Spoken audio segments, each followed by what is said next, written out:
म्हणजे आपण सगळं बघतोच आहे. मग तो बघताना म्हणजे तुम्हाला कळतंय ना, की आयोग नेहमी याच्यावर प्रश्न काय विचारतं? कारण कन्फ्यूज करतं. आयसो, आयसो, सम, सम दिसतं. ओके. आणि कन्फ्यूज करतं म्हणून आयोग इतकं विचारतं. मग आपल्याला पण बघावं लागेल ना, आपणही हुशार आहे आणि लक्षात ठेवणं एकदम सोपं आहे. काही कठीण नाही. बघा, इथे जसं की आता आपल्याला माहिती आहे, की समस्थानिक म्हणजेच आयसोटोप. आयसो म्हणजे काय रे? सारखा. आयसोस्केलस ट्रायंगल म्हणजेच काय रे? की समद्विभुज त्रिकोण. आयसो शब्द कुठेही आला, याचा अर्थ असतो सम. याचा अर्थ काय होतो? सम. मग काय सम?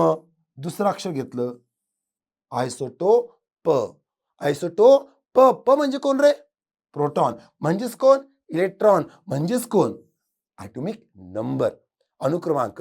म्हणजे इथं विषय संपला, की आयसोटोप म्हणजे कोण? की ज्यामध्ये प्रोटॉन, इलेक्ट्रॉन, ॲटॉमिक नंबर म्हणजेच अणुक्रमांक सारखे आहेत. बाकीचे वेगवेगळे आहेत.